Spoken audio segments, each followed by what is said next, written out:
Parveen ji.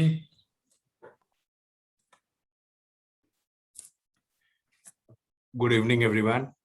Am I audible? Yes, sir, perfectly. Okay, you have to help me how to put slide deck. Just Gagan, sir. Share screen. Okay. Is it visible now? Yes. Yes, sir, properly. Okay, let me just do a slideshow.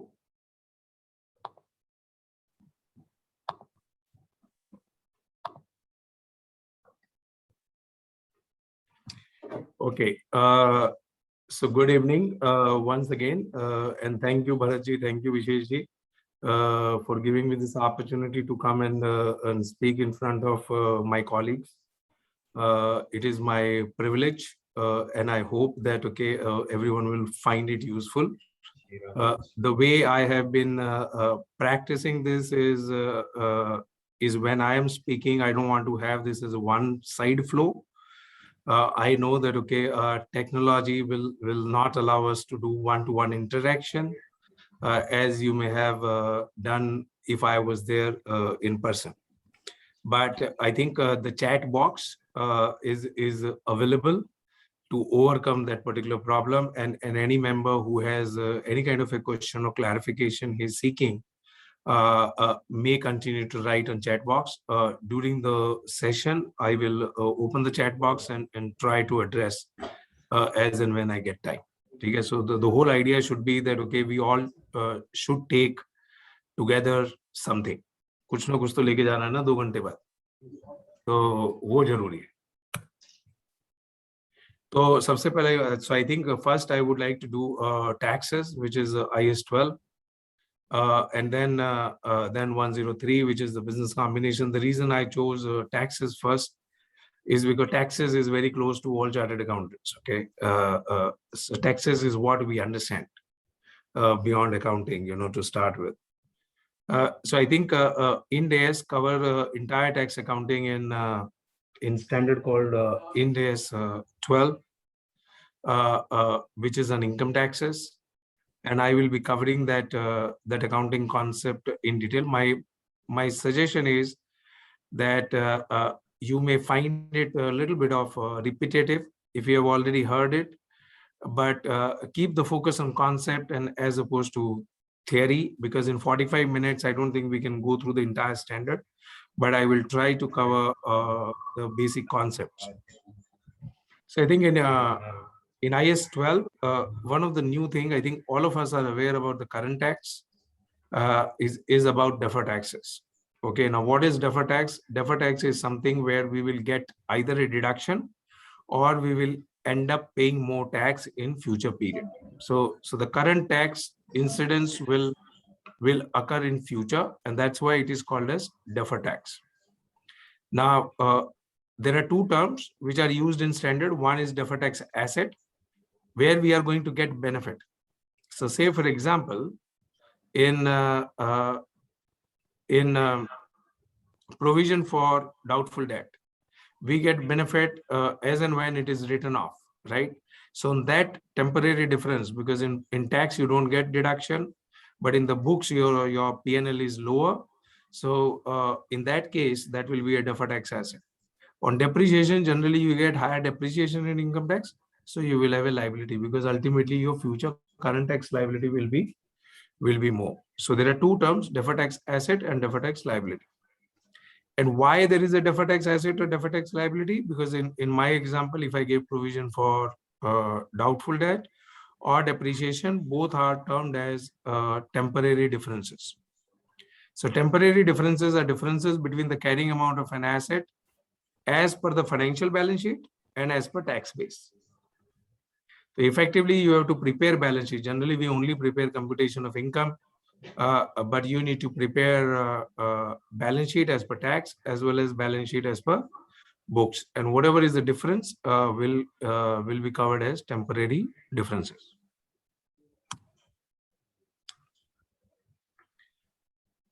This is how the presentation looks like in financial statement. This slide is not to give you or assuming that yes, we are expert on deferred tax. This is just to give you a flavor that that how it looks like. So you have a profit or loss before loss on associate, JV, exceptional and tax from continuing operations. Then you have a JV because that is already after taxes. Then you have exceptional item, and then in P&L you will see this current tax, adjustment of tax relating to earlier period, and then you will have a deferred tax line item. So 1, 2, and 3 aggregate amount is nothing but your income tax expense in P&L.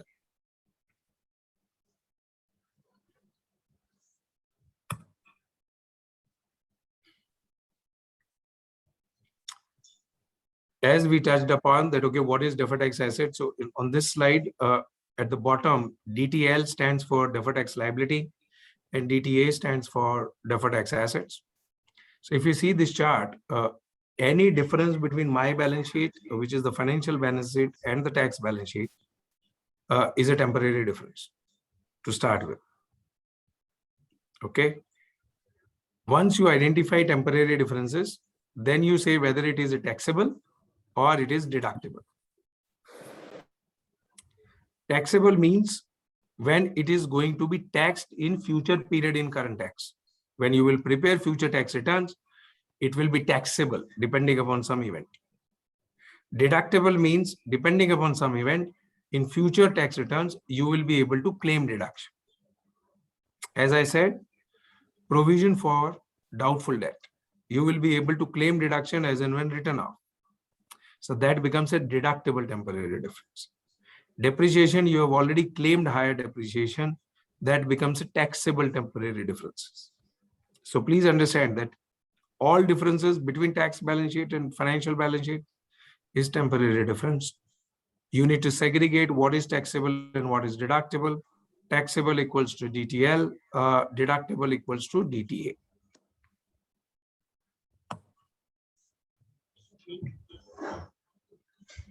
When you recognize deferred tax asset, the journal entries you pass is deferred tax asset debit because that is the balance sheet account to deferred tax income credit. Okay. And when you recognize deferred tax liability, you recognize deferred tax expenses debit to deferred tax liability, which is a balance sheet account. When you reverse it, when it will go and in the year when you claim in your income tax return, it will be reversed and the entry will be exactly opposite. So for deferred tax asset reversal, it will be deferred tax income P&L expense, and then deferred tax asset credit, so that it becomes nullified.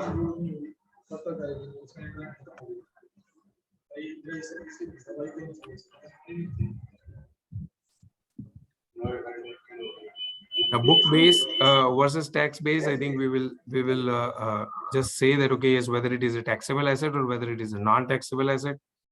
If it is a non-taxable asset, in that case, the book base and tax base will be same. If I am not amortizing, if it's a taxable asset, then you have a carrying value versus the amount deductible. So I think this is pretty much clear that yes, you need to do the book base versus tax base.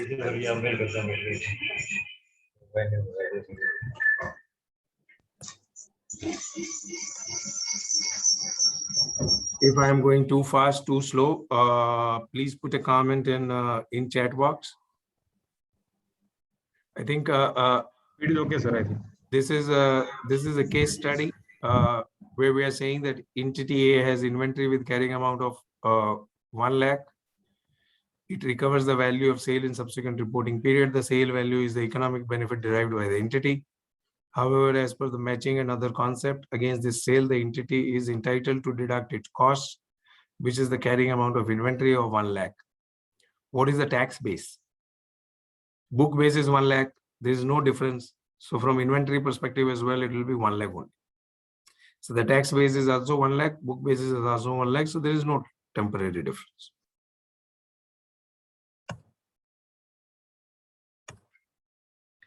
Tax base of non-taxable asset. An entity has given a loan of INR 10,000, which is the carrying amount. The repayment of loan has no tax consequences. Determine the tax base. It will be 10,000 only.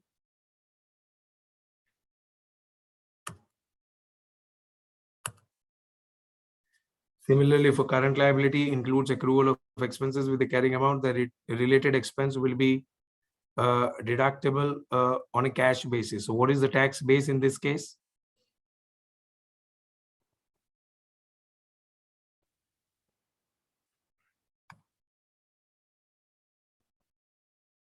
You can put answers in chat box if you want.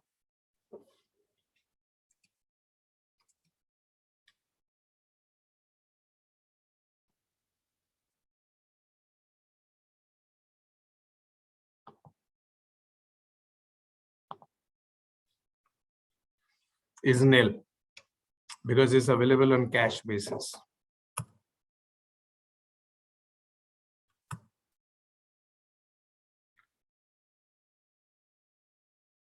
Fines and penalties are not available, so it's 100 rupees.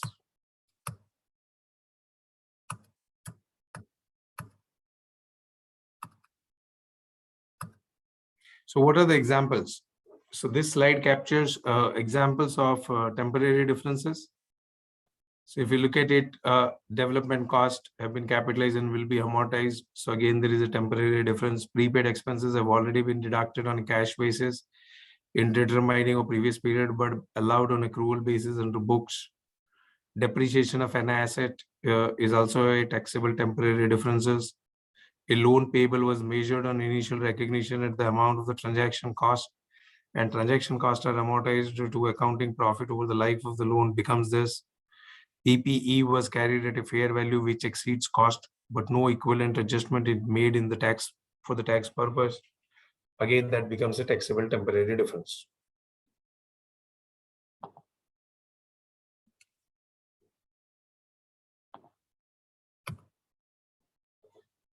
Example of deductible employee benefit like gratuity is allowed on cash basis in the year it is paid, so it becomes deductible in that year. Accumulated depreciation of an asset in financial statements, if it's greater than the tax depreciation allowed, it means that, okay, the more depreciation will be allowed in future period. Provision for obsolescence is recognized as and when it is written off. Income is deferred in the balance sheet, but has already been included in taxable purpose in the prior year.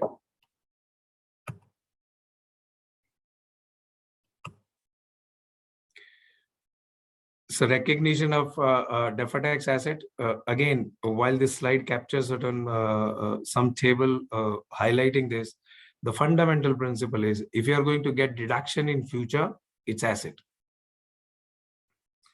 If you are going to pay more taxes in future, it's liability.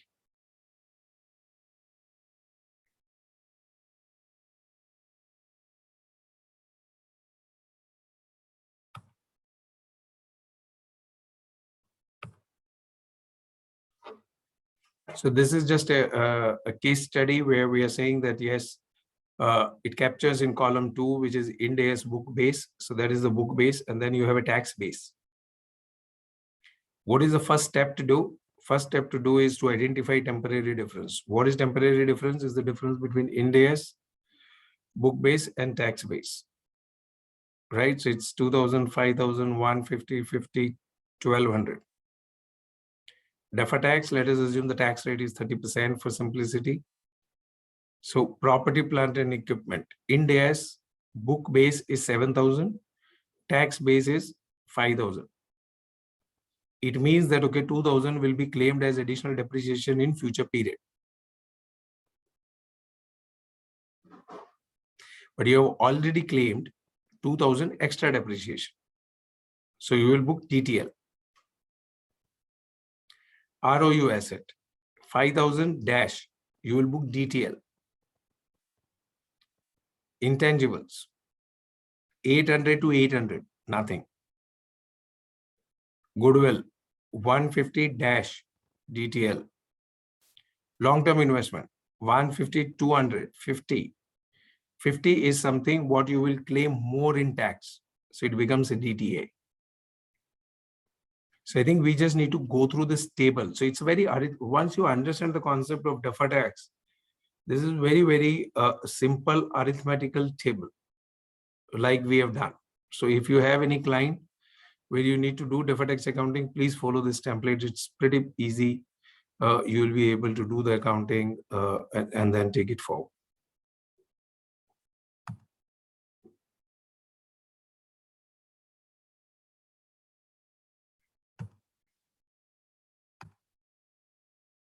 So this is step-by-step approach where we're saying that, okay, yes, calculate the carrying amount, which was the column 2 and 3, compute the tax base, which was the column 3, temporary differences, which was the column 4, assess deductible temporary differences, tax losses, and tax credit, determine the tax rate, which was 30% in our example, calculate and recognize deferred tax, which was column 6 and 7. And then we say accounting of deferred tax, and then you do the presentation in books, which is whether to present net or gross as far as deferred taxes are concerned. So pretty straightforward step-by-step approach as we saw on previous slide.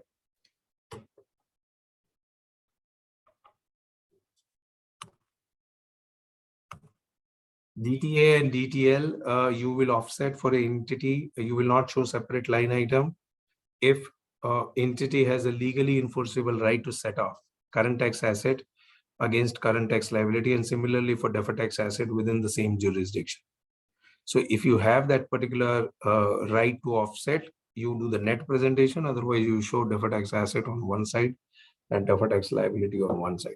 Practically in India, for a single company or single assessee, you will find that right to offset. But if you have two entities, you will not have right to offset if you're consolidating two entities.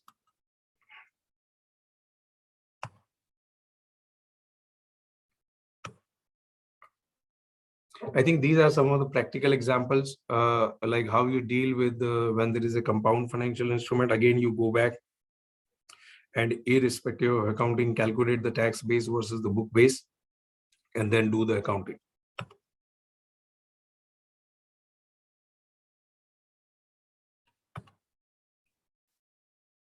So this is an example. So say, for example, liability, book base and tax base is 750 to 1 lakh. So there's a temporary differences of 250. Deferred tax rate is 40%. So effectively you calculate it's around 1 lakh. Okay. Now, then you do the interest accretion, which is the next year's book base has become 825. Tax base is still 10 lakhs. So the difference has gone down to 175. So you keep the number at 70. So effectively you are reversing 30. So in our example, we also discussed reversal entry as well, which is first the reversal of the initial recognition. On 18, you do the interest accretion again. It becomes 907,500. The difference is 92,500. So it becomes more like 37,000. And in year 4, you completely reverse entire 100,000.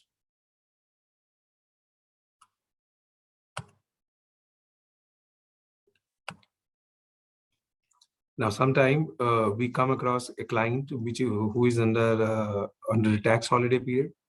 So if you're in a tax holiday period, you're not paying tax, or you're paying at a lower than the statutory rate. So sometime if you are 100% tax exemption, then it's a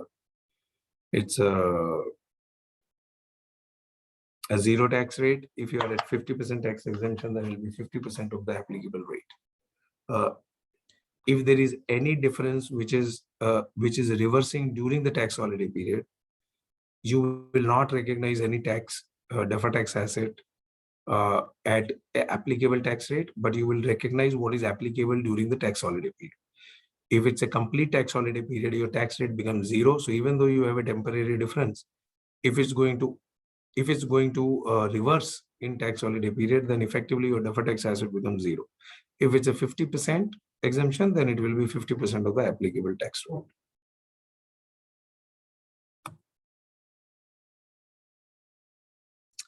This table just covers example what we just discussed.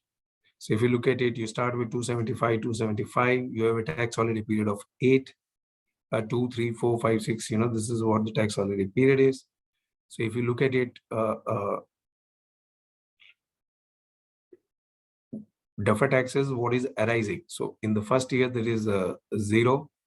In the second year, you start recognizing it, and ultimately you go to 416 deferred tax, and then it starts remaining same because 228 is getting reversed, and reversal is happening, and that's why there is a 0% tax rate.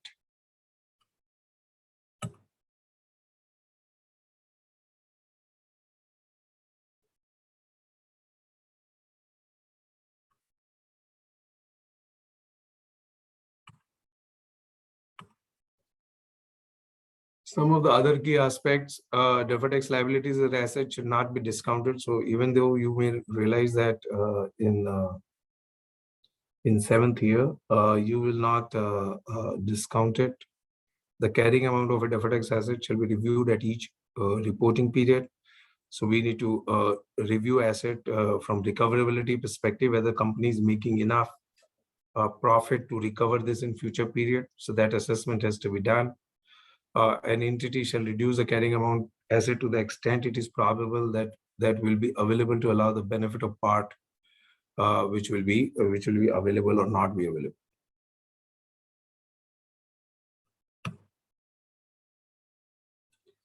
Now, when you have when a company is incurring losses continuously, in that case, the standard has a guidance, and it says that okay, if you have a tax losses in the current year, then you can recognize only if the entity has sufficient temporary differences, or there is a convincing evidence that sufficient taxable profit will be available to utilize the tax losses. So this is if you're a profitable company, any temporary differences, you will recognize it unless there is an uncertainty. But if you're in a losses, you need to have a little more support to recognize any deferred tax asset. This is very different from current Indian GAAP, where this particular threshold is actually not convincing evidence, but more like virtual certainty, which is like a 24 karat gold. I would say IFRS or Ind AS to that extent is only asking you to test the purity at 18 karat gold, but Indian GAAP currently asks you to test the certainty at 24 karat gold, because if you do the 24 karat gold, effectively what they're saying is once you recognize, unless the event is outside your control, there should not be any reversal of deferred tax. So this is a very important point when you're doing any DTA recognition, especially in a significant loss type of a situation. Please be careful.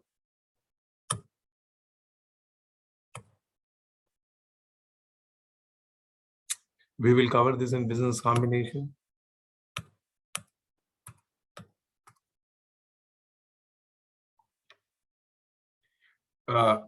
This is a concept which is new in this, and this we were not doing under Indian GAAP, that if you have a subsidiary, associate, or a joint venture, and that company is in a profit, generally we recognize tax incidence as and when the dividend is declared. But when you do the consolidation, that profit is also included in your books. And that profit is not available for your purpose unless you pay tax. So the dividend distribution tax or any other tax incidence which will come as and when the profit is distributed to holding company should be recognized as and when the profit is earned, and not at the time when the distribution will happen. In consolidated set of books, not in standalone books. Okay, so this is a new concept. You may avoid this recognition if you say that okay, yes, that money will never come to holding company and that will be indefinitely used for further expansion down below, or you have in existing law a way to repatriate money in a tax-free manner. So if you have that, you may not recognize liability, but otherwise you need to do it. It's mandatory.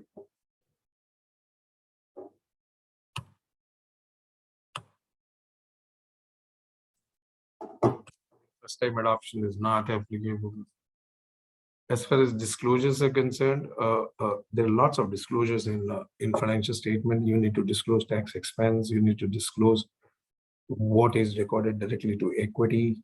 You need to disclose what is recorded directly to OCI. You need to disclose a relationship between tax expense and accounting change, which is nothing but a tax RICO. Like you start with a book profit, you apply the 30% tax rate, your actual tax expense vis-a-vis book profit multiplied by 30%. What is the difference? You need to put that reconciliation in financial statement. Unrecognized deductible, you need to disclose. If you have not recognized anything on temporary difference because of loss or any other purpose, if you have any temporary difference associated with investment in subsidiaries like retained earning, what we talked about, you need to disclose that, whether you have recognized, not recognized, and amount of deferred tax liability or income, discontinued operations. If you have anything, you need to disclose. Dividend tax, if you're paying anything, you need to disclose. In case of business combination, if there is any change, you need to disclose. Tax related contingencies, you need to disclose. Changes in tax rates or tax law, you need to disclose. So there are, if you look at any financial statement, generally tax disclosures will run into, without any litigation, at least in 2 to 3 pages in financial statement. So it's a very comprehensive disclosure requirement in the standard, which we need to make, when we move to Ind AS. I think this is all what I had from deferred taxes perspective. But if you have any question, we can spend 5 minutes just going through the question. Either you can unmute yourself and ask the question, or you can write on chat.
I think if there are no questions, then maybe we move on to business combination.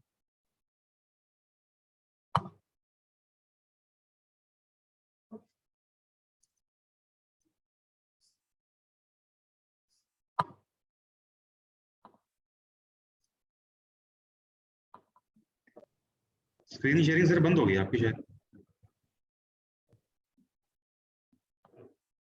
Praveen जी, हाँ, दूसरा presentation लगेगा ना जी? ठीक है sir.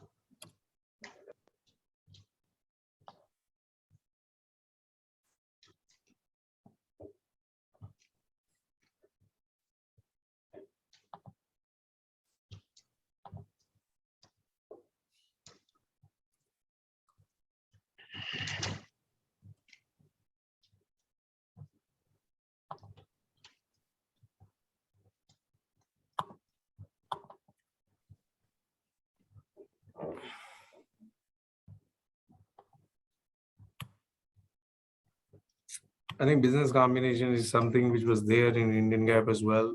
It was covered in AS 14 as amalgamation. It was covered in AS 21, which was consolidation if you were acquiring a subsidiary. And then partially if you were acquiring a group of asset, it was covered in AS 10. But now that is covered all in AS 103. Which is all about business combination, whether you acquire entity, whether you acquire business, whether you acquire group of asset which is qualified as a business, it will be covered in Ind AS 103.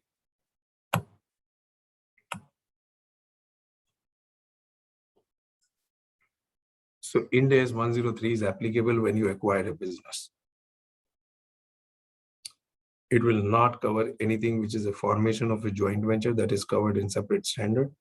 And it will not cover an asset acquisition situation, which will not constitute a business. If you acquire a land alone, it will not qualify as a business combination, and that will not be covered over here. That will be covered in property, plant, and equipment standard.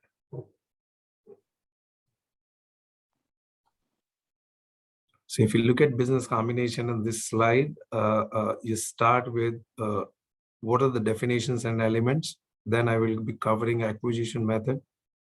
We'll be covering subsequent measurement and accounting. How will you do it? There are common control transactions. We will just briefly cover that, and then the disclosure. What is business combination? So business combination can occur in one or another manner. It's a transactional event where acquirer obtains control of one or more business. So what is control? Control means I should have right to control and direct operating policies, controlling financial policies of that entity. So it can happen in many ways. It can happen acquisition of majority equity stake in a company.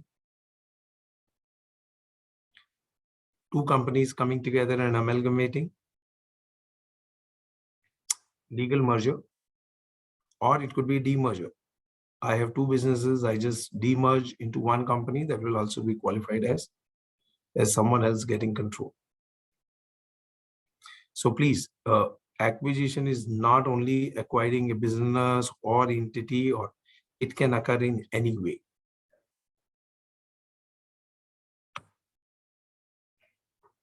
The way the standard defines business, it says that, okay, there should be integrated set of activities and asset which is capable of being conducted and managed to provide a return. Business generally consists of input, process, and output. So input means like raw material, this and that.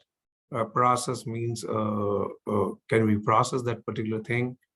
And the output is finally what is available to sell.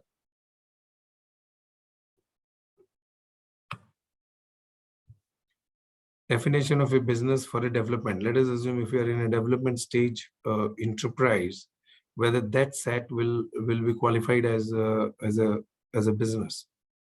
So it says that, okay, yes, if it has begun its planned principal activities, that's not necessary. If it's pursuing a plan to produce product, has employees, will be able to obtain benefits and return. So you need to evaluate whether that startup entity has reached to a stage whereby it can generate some kind of a return. So say, for example, Biotech A acquires outstanding shares in Biotech B with a license for a product candidate. Due to loss of funding, Biotech B has no employees, no other asset.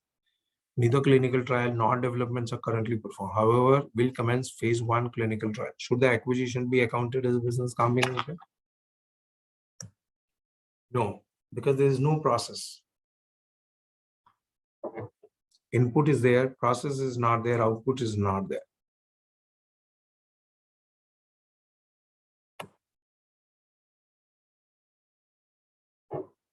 Biotech A acquires outstanding shares in a Biotech B, a startup with a license for a product candidate. Phase 1 clinical trial tests are currently performed by the 3 Biotech B employees, one of whom founded Biotech B and discovered the product candidate. Should the acquisition be accounted as a business combination or an asset acquisition? You can put your responses in chat box if you want. It is a business because there is a process, there is input, and there is output, none, but it is capable of generating an output. So that's why the word capable is very important. It's not necessary that you should have output today. As long as you are capable of generating that particular output, it will be qualified as business. So let us assume if you're acquiring a real estate company. So company A acquires land and a vacant building from company B. No process other asset is acquired. Should the acquisition be accounted as a business combination and asset acquisition? This will be an asset acquisition because you're only acquiring a land and a building. Company A acquires an operating hotel. The hotel's employs the franchisee agreement, inventory, reservation system, and all back office operations. Should this? Yes, it will be a business because you have input, your process, and then you have output. So please make sure 103 is only applicable when you have a business combination. If you have asset acquisition, it's not applicable.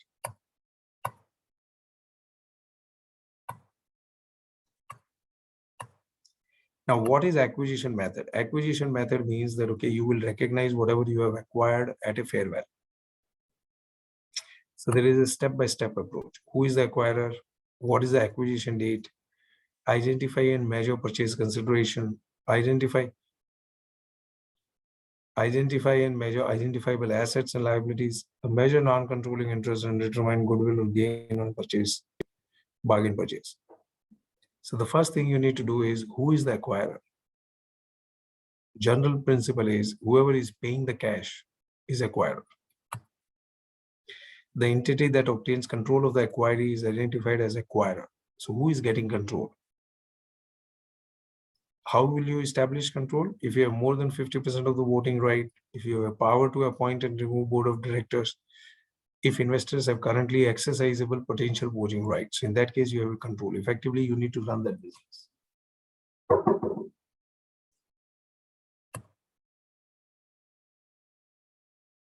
So who is the acquirer? Who has the power over investing? Who has the voting right? Who has the potential voting right? Who has the right to appoint key personal decision-making, removal or kickoff right? So all these things you need to assess. The second thing what you need to assess is who has the exposure to return. If I have made investment, whether I have exposure to return or someone else has. Because if someone else has, in that case, I may not be controlling. Effectively, I may be controlling on behalf of some. Linkage of power over return. That's what they're saying. Evaluate whether the investor has the ability to use his power to affect the investor's return from its involvement in the investee, or whether someone else. So this will establish that who has the authority, actual authority. I may be only an agent because I am documented as someone who has power, but I may be exercising that power on someone else's behalf.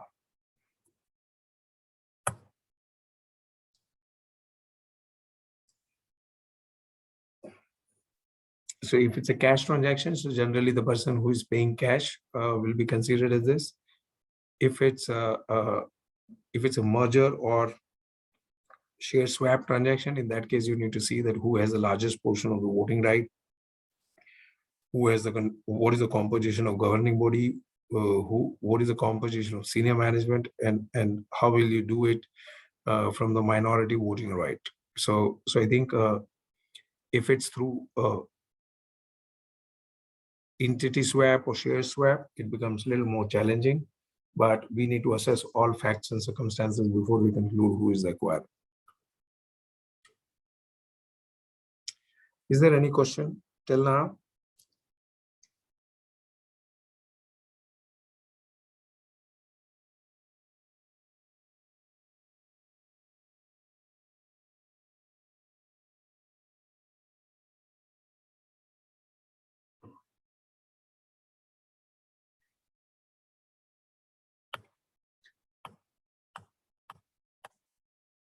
So I think acquisition date is another one that, okay, when the acquisition date has happened, the acquisition date is nothing but when you obtain control. Generally, the date when the acquirer legally transfers the consideration, acquires and assumes the asset and liability of the acquiring, that's the date when you conclude that, okay, yes, that is the acquisition date. Sometimes the deal is announced before, and then the closing date is later. So in that case, the date will be the date when you actually acquire it.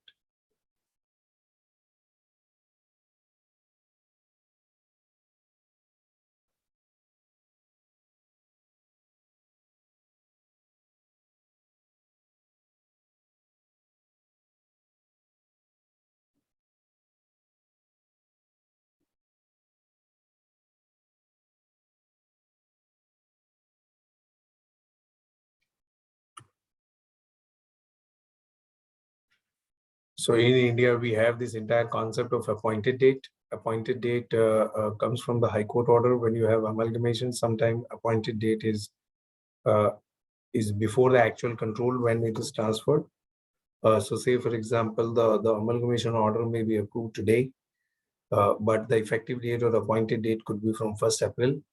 There is a guidance which was issued subsequently under NDS, whereby if the appointed date is prior to actual obtaining control, in that case, the accounting will be done from appointed date, because that's how the High Court has approved or NCLT has approved accounting date as.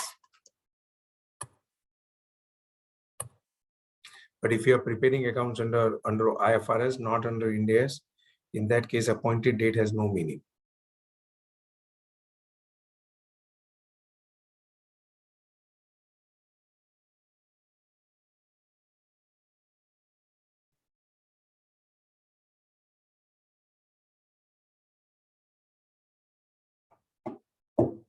So this was the MCA clarification which came on appointed date, saying that, okay, if you have appointed date needs to be stated in the scheme, such date can be the event of a specific date or event-based date, either a grant of license or it could be any precondition etc. Calendar date may precede application date to NCLT, where the appointed date is chosen as a specific calendar date. Like for convenience, we may decide that 1st April will be the date when, while the actual deal announcement may have happened on 15th of March or 15th of April. If the appointed date is significantly ante-date, then justification should be included in the NCLT scheme.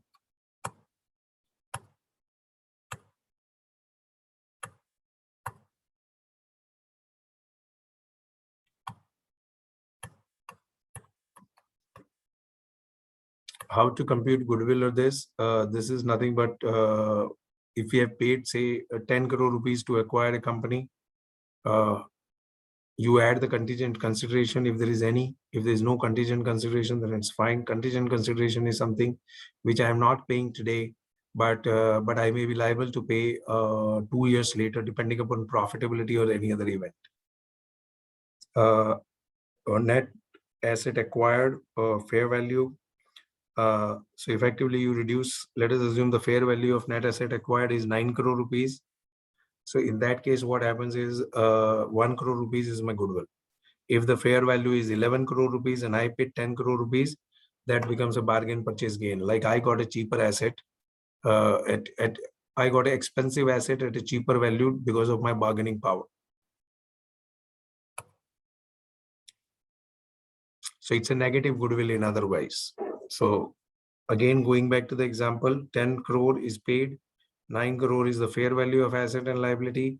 So 1 crore is goodwill. If 10 crore is the purchase consideration, 11 crore is the fair value, then 1 crore rupees is bargain purchase gain.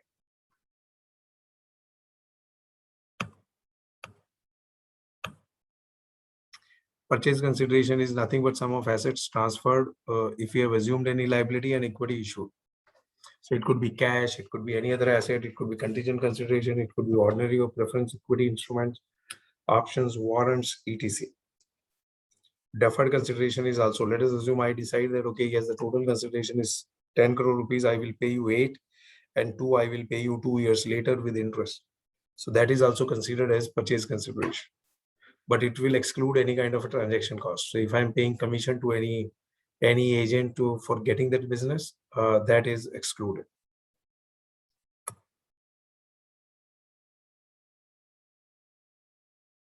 Contingent consideration is something which is contingent upon future event, either EBITDA, earnings, approval of a patent license, settlement of a matter, commencement of commercial production, or there could be any condition in the agreement. So if it is dependent upon any future event that the contingent payment will be made, that becomes more like a contingent consideration. We need to do the fair value assessment on the date of acquisition. If we done the fair value assessment of contingent consideration on that day at 80 rupees, and finally the settlement happens at 60 or 100, the 20 will flow through P&L.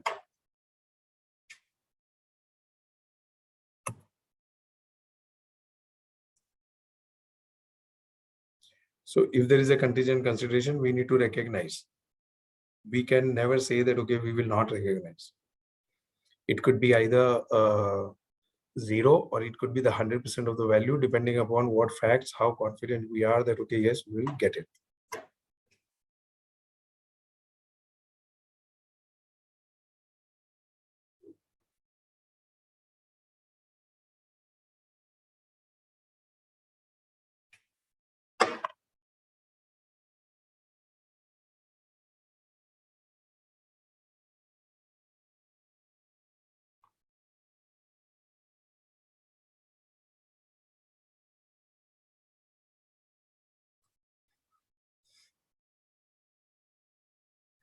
There is a difference between deferred consideration and contingent consideration. Deferred consideration is only a deferral, while contingent consideration is linked to a future event.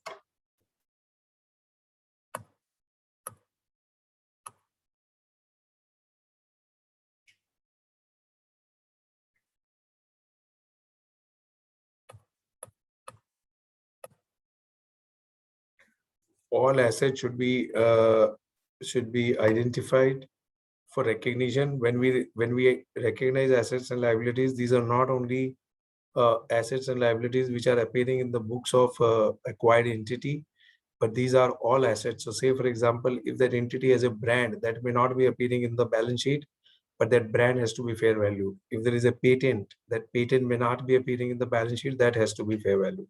If there is a customer contract which is highly profitable, that relationship has to be fair value. So please note that, okay, yes, it's not only the assets which are recognized in the balance sheet which you need to do the fair value, but also any other asset which will fit into the definition of asset recognition has to be fair value. All of these brand, patent, customer relationship will be classified as intangible assets.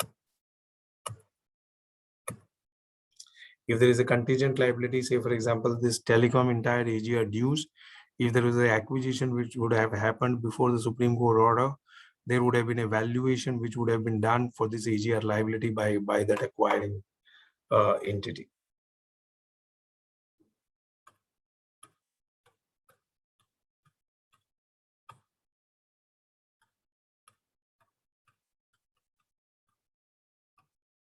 Any questions till now?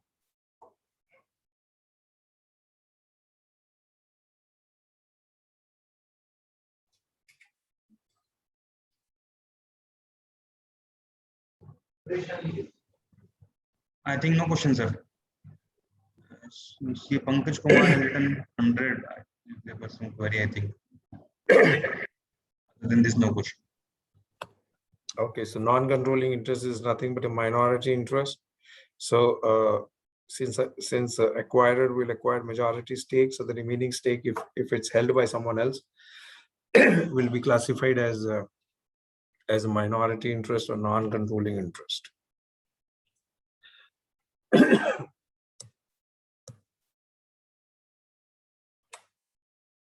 STAP acquisition is nothing but if we are doing a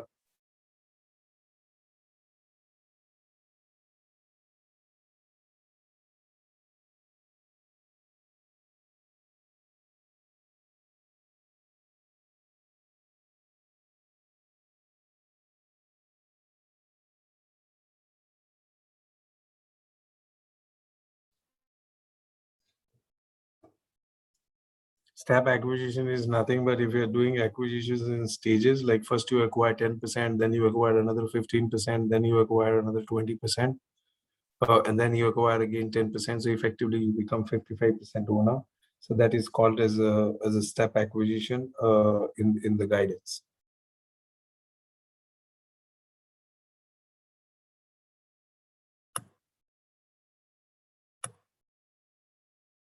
If there is a change in control, so say for example, I was holding 100%, and if I sell 20% of the stake and there is a profit of around 10 crore rupees, that 10 crore rupees will not go to P&L, but it will directly go to equity or other equity in balance sheet, because I'm moving from control to control situation. I was still having control, I was having control earlier, and now I'm still having control with 80%.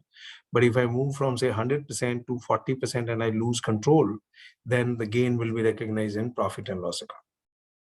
So this is a very significant change. Please make sure that, okay, if you're doing Ind AS and if you move from 100% up to 50%, which is a control. If you move from 100 to 49, you lose control, you recognize gain or loss in P&L. If you go from 100 to 50 or 51, you're still controlling it. In that case, you will recognize gain or loss directly in equity and not in P&L.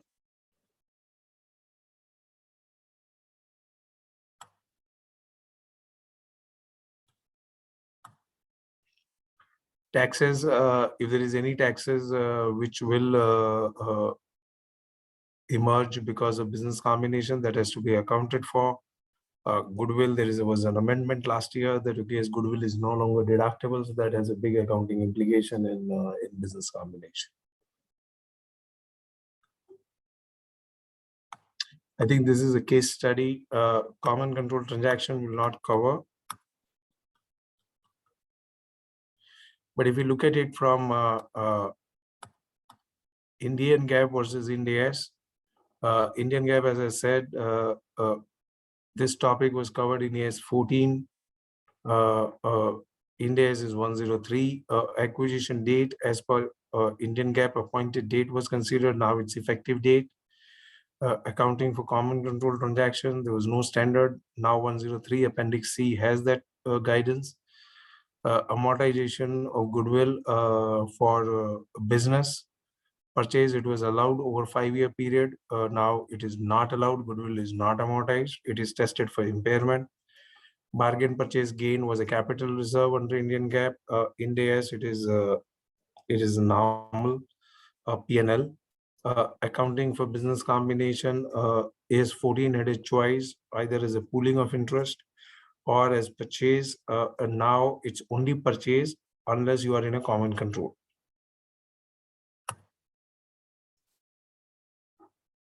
Common control transaction we discussed. It's outside IFRS 3. These are the differences between IFRS and Ind AS. Accounting for bargain purchase, IFRS says income statement. We in India we say OCI. And transition provision included in IFRS 3. We have a specific transition provision in 101. So I think this is what we had on business combination, but we'll be happy to. These two topics are very, very judgmental and impacting business in a significant way if you are preparing accounts of any company which is into significant tax accounting or very business acquisition savvy.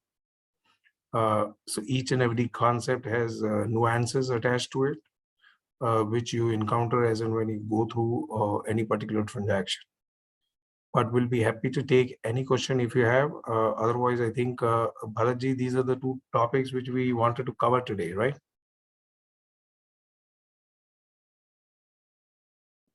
Yes, sir.